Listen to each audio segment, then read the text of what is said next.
keep him out and will keep the other two out, but the Burrow Strike still lands onto Matthew, and he's going to be your first blood. I didn't even see the OD attack. What the hell?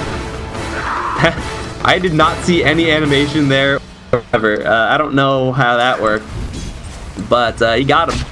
That's first blood for Tshow. I've been very impressed with Tshow's rotations in this series. Burrow Strike lands onto the Ursa. Looks like 2 purifications have already been used. 4-4 will take 2 heroes worth of chip damage. But Masoku now taking quite a bit of damage himself as another hero comes in. It's going to be that AA. The damage reduction for the Phase Bolt is going to get them the kill into 4-4-4. Chili Fingers now comes out. Lolling Blue still sneaks the last right click, although that wasn't even necessary. Tekka gets purified, and his regen is really lacking right now. He does have a salve walking out to him on the Courier, perhaps on the Rubik, and on the... I don't know if this, oh shit, just making sure the chat is fine. XD. Okay, well, let me know if the winter whatever terrain thing is not good.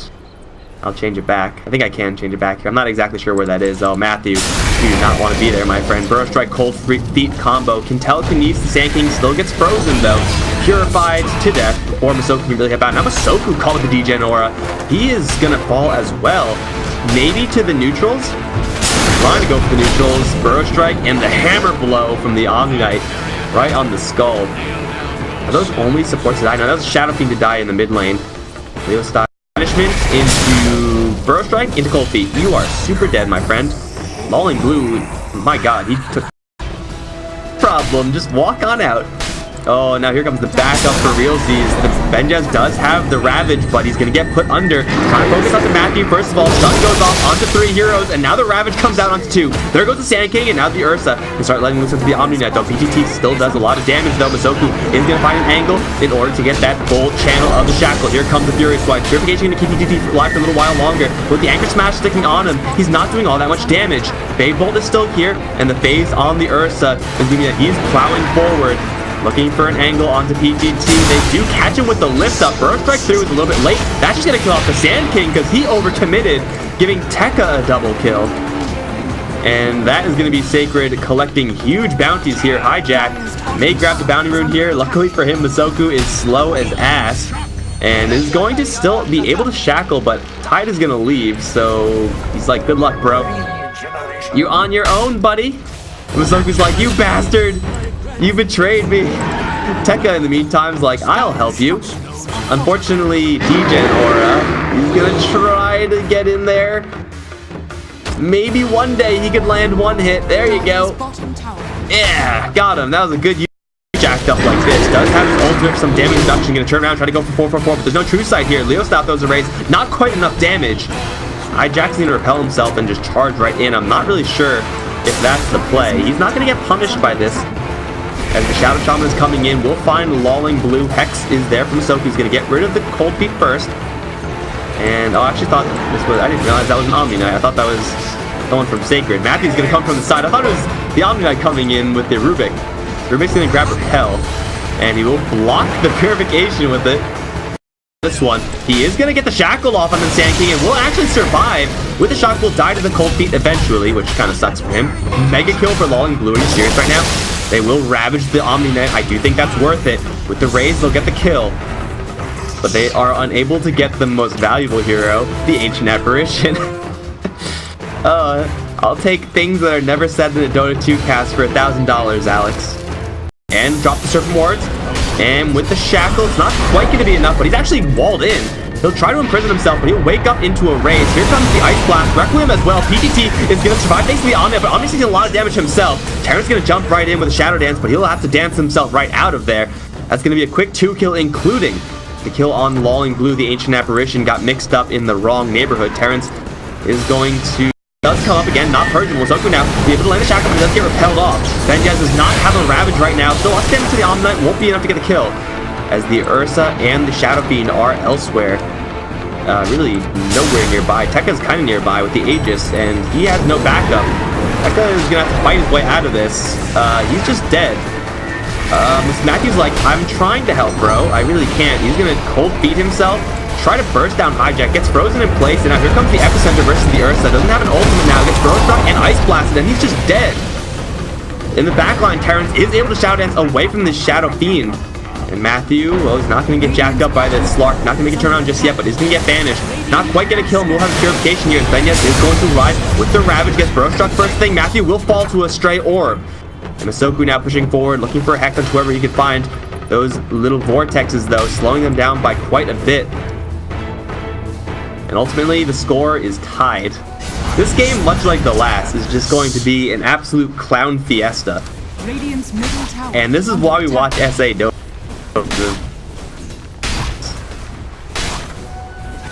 I can't help but feel that the Ursa will be making a little more of an impact with a non-basher buildup. But who knows. Matthew and Masoku have a pretty good angle on PGT, but they're a little bit slow in the incoming, and they're going to wander into one too many heroes. Rubik is going to get dropped before he can use that Burrow Strike. Now the Imprison onto Benjez. Keep him out of the fight, so they once again feed away another of their supports. Not really the biggest deal in the world. Again, these supports are rather expendable. They already have the levels they need. Tekka, though, is not expendable. He will be able to get out, it looks like. Yes, he will. Just barely before that Burrow Strike can land. I don't know about you guys, but I'm not liking this winter thing. I think I'm going to turn it off for the next game. If I remember. EDT, one raise. Ravage, we'll set up for the second raise. Ravage for the OD. That is going to be pretty darn costly, but I think it might be worth it. And Sacred definitely do need to get this base kit of items up. Get this pipe on the Tide Hunter. Unfortunately, Ursa was not involved there, so he's still a little bit far away. Yeah, I feel like this is this winter terrain is making it a little bit more difficult to see like the little details happening around the map, because like everything kind of blends in a little more as opposed to like bright colors on a dark map. I don't know. Maybe I'm crazy, but I don't like it. Oh, Leo Style is gonna try to drum into the trees. Pounce is not used yet. They have Pounce and it's gonna miss. Going on here, Leo Style actually backed off, which means the entrenchment is kind of a bluff at that point because they don't have their heavy hitter. Now the Shadow Shaman in a little bit of trouble. They do Ravage, hits onto 2, maybe able to kill off the Sand King, maybe, but the freeze goes onto the Shadow Shaman, and Benjez is the only one here. What are they doing? Leo Style is just gone. Benjez is all alone now, and he's also gonna fall. That was such a huge bluff called by Sacred. Dude, if you're gonna do that, you absolutely have to have an Ursa or a Shadow Fiend there for the inevitable fight. If it's just 2 heroes, it's just 2 heroes. It's like, oh, Sacred tried to do this. They're gonna isolate someone on the high ground, but no, 4-4 is gonna grab the Aegis. They do blow up the Omnite first thing, and he's down without a fuss. And 4-4 as well will lose that first life. But maybe this is gonna go pretty well for Sacred after all. Sand King is gonna respawn, unable to blink out. Does grab the cheese as well, though. 4-4-4, who is this man? He's not going to get a chance to use the cheese, and he will go down, but going to get jacked up pretty hard here. Purify and Shadow Dance. You gotta run, dude. Not fast enough. They'll lose the Rubik, but man, the Sand King, I think steals it. Yeah, steals the Aegis, so it's the Dire taking the Roshan kill. But they don't get anything from it, except for that golden experience. Masoku. Oh, don't get bubbled there. Pop a drum charge, too late. Now caught with the banishment. There is a Yule Scepter here on the Shadow Fiend, and a Ravage coming in as well, but there is no Requiem. They're trying to right-click down PTU. Doesn't hit with the GA. Here comes Darren stuff from the backside. The SF's going to save himself for a couple seconds. Benyes looking to get the kill with the Anchor Smash, but it fails. Up against that Purification of the Omni Knight. Benjez is going to fall. And again, where the hell is Tekka? What the hell is this guy doing this entire game? He's not here. He's not playing the game. AB misses his first raise, lands the second one onto Terrence, gets chilled though as the Ice Blast flies overhead. Now winding up the Requiem will do some damage. Soku is just pushing in the meantime, but I'm not sure if he can actually escape this. No, he's dead also. Here comes the Epicenter. Masoku is just gonna get ground to bits. I am thoroughly confused, guys. No. I have no idea. Comes Terrence, gonna be able to jump onto the Tide Hunter. Fight barrier is up. They do Ravage onto 2. Now here comes the Ursa. Imprison is gonna save the Omni for a split second. However, is it going to be enough? He will go down at the end, but at the cost of that Tide Hunter. And now the Ursa is isolated and dropped. Looking for more, they'll find Matthew. And off to the side, BKB on the Shadow Fiend is going to do nothing but help him escape. But Soku does not have a BKB, and therefore he is not going to escape. And Sacred, yeah, they will just get cleaned up. Full strength Requiem of Souls does. I assume, though, it's going to be quite a bit. Oh, he misses it, though. Can he right-click the Omni Knight to death, or at least force out a GA? He forced out the GA. And in the meantime, Benjez gets killed off somewhere else. So the Omni Knight is out of the picture, I guess, but over in mid lane, it's only Matthew and Masoku. Leostyle's going to return, stolen Burrow Strike, will get the kill onto Slark. No, he cheeses up, and into the Shadow Dance he goes. He's gonna slay Masoku first thing, and then try to pounce out of there. He fails to pounce though. Tekka gets a first hit bash. Burrow Strike's gonna come in, give Terrence a little bit more backup. Shadow Blade down to the south once again. Tekka, he does have enough true sight, maybe with the Shadow Fiend's help to get the kill onto the Sand King. Now looking for that OD. Freeze though goes onto the SF as the OD imprisons him. Probably gonna go down here. Does have a Burrow Strike out and a Yule Scepter. Can he actually make an escape here? No, he lands right into the big fat anchor, but off to the side is Leostyle being chased out by Terrence. Has a pounce in just 2 seconds. Has backup here in Tekka. Not that healthy though is this Ursa. Again, not having access to Aegis Cheese. Oh, Benja's gonna jump forward. Sees a couple. Ravage only gonna land onto 1 though. They better get this kill. They will do so with favor before the Imprison can come in. Now looking for a little more. Yule Scepter will catch the Ancient Apparition. 1 raise. Second raise, nope, it's an Ursa out of nowhere with a chair. Gonna get them 3 kills and shrink that lead of Tshow by just a little bit. You know guys, the winner of this is faced up against SG Esports. Normally I would say Sacred will have that one in the bag if they were to win this. Again, just based off of like pure expected results. Not if they play like this, man. SG Esports are going to stop the hell out of them. They'll push 2 lanes now, going for mid with Benjaz for some reason. Everyone else in the surf is Tekka trapped. He has phase boots, right? Yeah, he's fine. Surf wants to do quite a bit of damage here. Terran's going to push forward the repel on himself. Masoku is going to get imprisoned, put under, and kept safe for a little while. Over 4 is going to go in a little bit too far. There is True Sight here. Force that out on Sand King with the Yule Scepter on him as well. He'll get out. Where is Leostyle? He's going to jump right in. Has the BKB. Has raises only, though. Will then the creep wave do quite a bit of damage to Terrence. 4-4 going to jump forward the Burrow Strike. He will overcommit perhaps, but the True Sight actually has retreated. It's on the Tidehunter. This Imprison, stolen by Matthew, has been doing so much work for him. And he will teleport out. I think he was spotted? Yeah, he was spotted by that Ice Blast, and now he's going to die. There goes the Imprison, leaving the Rubik for dead. He does have the Ethereal Blade. I don't know exactly how much damage that does because they're Tidehunter though. This Bastion of True Sight, oh well, not going to keep the Rubik safe. He's going to use himself one more time. He doesn't have a blink out of here though. He's going to telekinesis Slark, steal Pounce, and Pounce to the south. No freaking way. There's an Omni Knight here. Matthew, you are so boned, my friend. Off to the south, Tekka is chasing after the AA. With the Ethereal Blade, they'll get the kill. Winding up the Ravage, there's no mana. He's 15 mana short. Benjaz needs the mana so quickly, but now he's oh so short.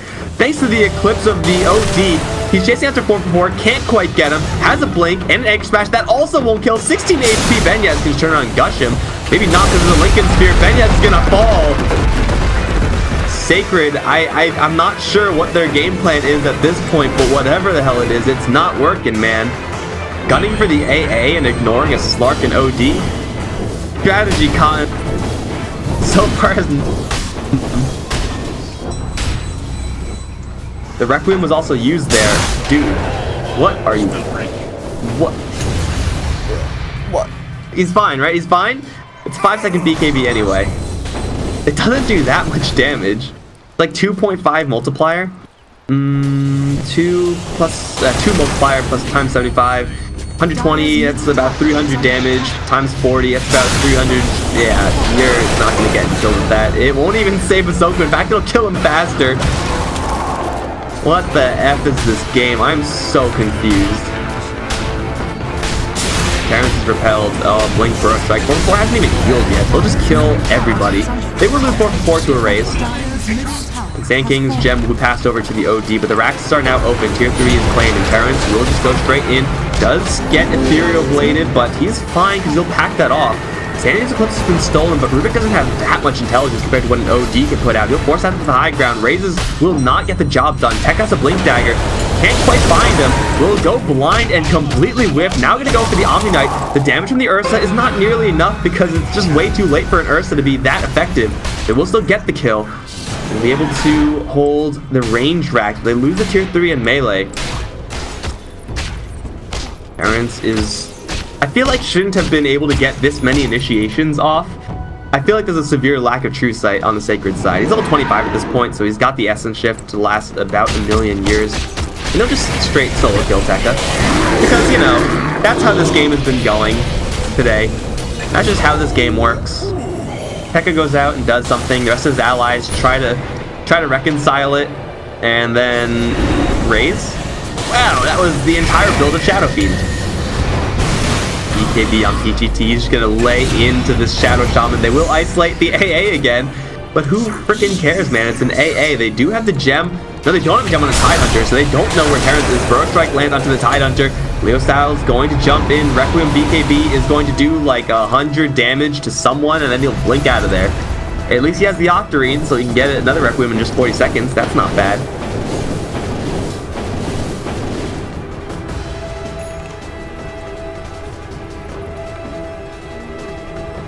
I'm grateful to you. I don't know, guys. I don't know. I don't freaking know. Please just like get Benjaz and Anti-Mage. Give King Tekka a Bat Rider, and then everything will fall into place, I promise. This is going to be Roche number 3. This is going to be a Refresher Shard. It is so good on OD and Slark and Omni Knight. It honestly doesn't really matter who picks it up. It's the OD. Wants the cheese, first of all. Looks like it'll be the Omni Knight. He also has the disc. Ooh, I did not catch this one. Pretty sick item to have up against Ursa, honestly. I mean, he's not being really focused down. I'm not sure. Can you get insta-popped through the Aeon Disc? Like, if he is 100 to 0'd by the Shadow Fiend Requiem, will Aeon Disc save him? I'm not actually sure. You have to, like, drop to 80 and then you get hit, right? But if he just drops from, like, 100 to 0, Tekka's gonna jump right in. No BKB on him. They'll find 4 for 4, and they'll probably be able to kill him. There you go. Sand King down, chasing forward for more. They have a Yule Scepter. They'll lift up the OD. Sand King, though, gonna buy out. The Shadow Fiend is a little bit of trouble. Let's get his gold BKB off. Where's the Ravage? Everyone has BKB, so the Ravage won't even do that much. Tekka now gonna get chased out as Terrence the Repel is gonna turn on that Shadow Shaman. The Ravage is not being used here. They're all on the full out retreat. Bendis will try to TP out. He will make it. Tekka will not, though. And the Shadow Fiend was forced to buy out. What's going on down here? Matthew will TP out and will survive. Ravage not being committed there. Or Sacred. And we got Secret Agent Leo style going in after having bought back. And he'll teleport out. Okay, decides against. Probably a good decision, but he just bought back, and he's right around the corner from a Slark, and he knows about it as well. He will have to fall back as well. I'll take that. It's like Matthew is going to imprison the Sand King. Deal a Burrow Strike, maybe? No, that's Sandstorm still. And he has a Yule Scepter still. Fortunately, isn't able to use it in time. Bill 444 is sticking around here. He really is feeling cheeky. And for good reason, because he has backup coming in spades. Rubik is going to purge off that cold feet, but again, he doesn't have a blink dagger. He'll imprison himself. This is where you usually want to come in and ravage and save the day. But it's too late. He's already dead, and it wouldn't have been worth it anyway. This game is looking pretty darn over in favor of Tshow. Like, this Slark has been running around unstoppable. 4-4 has been getting some obnoxious escapes off. And the Ursa, well, he is up with a Ravage. Maybe a 5-man Ravage can do something for him, but again, they're fighting into a Refresh Shard. So he can get the Hex off onto 1. Ravage comes on 3 and immediately kills off that Sand King, and the Bash is going to PGT. He force-taps himself out, though. Tekka chasing forward with the movement speed, I guess, on the S and Y, but the GA now falls. They don't have any way of purging that off. Shadow Fiend as well gets frozen into place, and with the Eclipse number 1, they'll drop pretty much everyone else. Jump back in from Tekka. He is all alone, though. Is going to get just permabashed by Terrence. Double kill. Everyone is dead. That's got to be GG, and it will be just that. Leo stop.